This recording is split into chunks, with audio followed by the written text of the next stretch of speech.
How long did Glass House stay together? Well, let's see, 69, and I think around 1972, or maybe the end of 71, Ty Hunter left us. And he went with the group called the Originals, Baby I'm For Real, the Bells.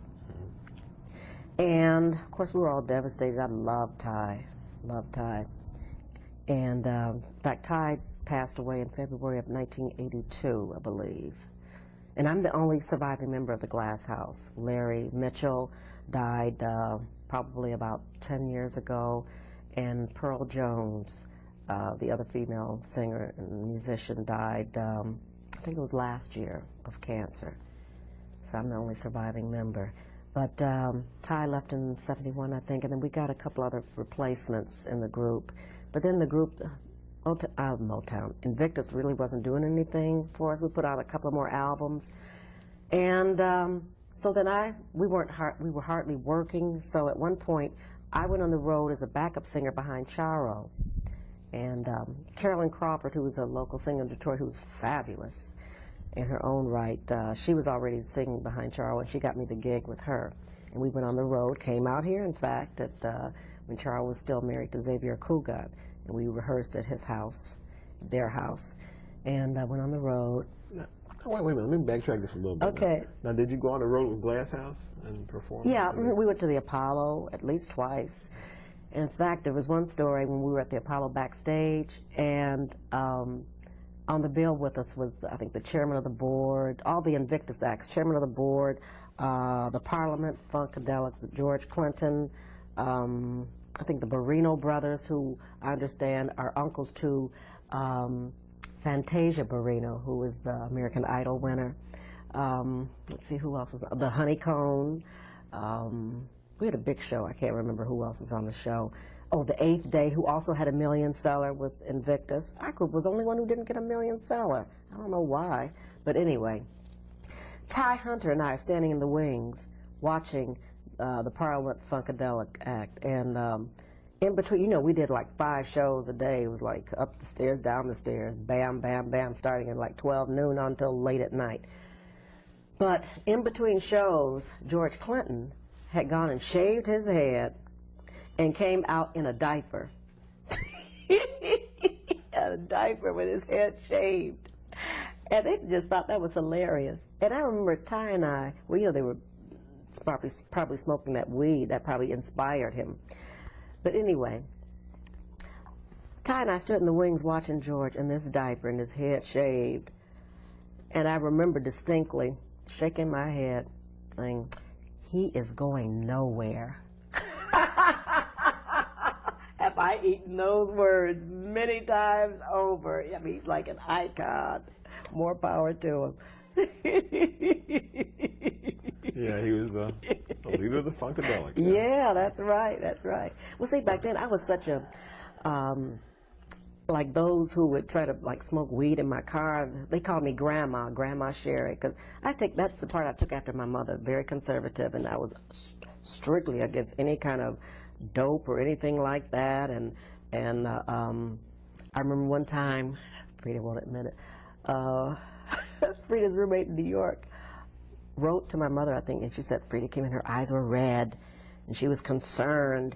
And I remember distinctly going to the kitchen, and Mom was sitting there crying and reading this letter. I said, "What's wrong?" She said, and she showed the letter to me. We both sat there and started crying because we thought Frida had gotten into dope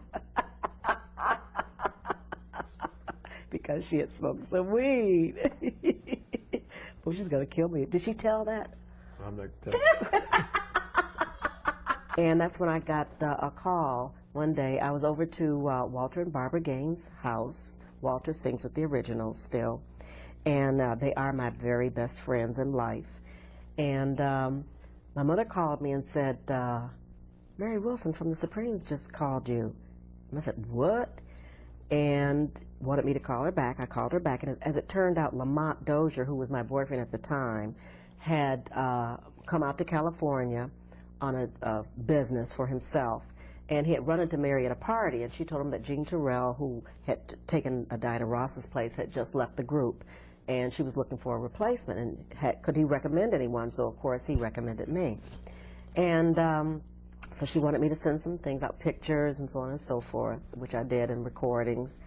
And when she called back, I think it was a Thursday night. In fact, I was over to Walton Barb's then, again, and said that she wanted me to come out to California. I said, well, okay, sure. I said, when? She said, Saturday. I said, Saturday? 2 days. 2 days. So anyway, I did it. I got it together. When I got home, I started thinking, I told my mother the good news. I can't do this. I can't. Are you kidding? The Supremes, the biggest female act. Am I crazy? I can't do this. And my mother gave me a big pep talk. She said, I believe in you. You can do it. Blah, blah, blah, blah, blah, blah, blah, blah. So Saturday, Walt's brother and sister-in-law took me to the airport, Herbert and Ruthie Gaines. And that was in October of 1973. And I've been out here ever since. Cindy Birdsong picked me up at the airport, because she had just come back into the group, because Linda Lawrence had just left, who had taken her place prior to that. And Cindy came back. And we went straight to Mary's house, suitcases and all, and started rehearsing, because we had a gig, which I didn't know till I got there, the following Saturday, I think in New Mexico for their state fair. And the rest is history. So, so you're singing the lead for the Supremes at this point. Yeah. So you had to sing all the old songs, and in addition to, I guess, some new ones. Yeah. What new records did you make with the Supremes? Let's see. I'm gonna let my heart do the walking. That was a big seller in the discos for us. Let's see what else. He's My Man, which was big in the clubs, especially the gay clubs. I think I did 3 or 4 albums with the Supremes, and I think Motown could have done more. Had they done more, then we would have had bigger and more hits, and the group would have not had the demise that it did. There were some internal problems with the management, and I think that greatly attributed to the demise of the group. And finally, Mary decided she was going to go solo, and removed herself from the group, which was fine. And we were going to continue on, Susay Green and myself.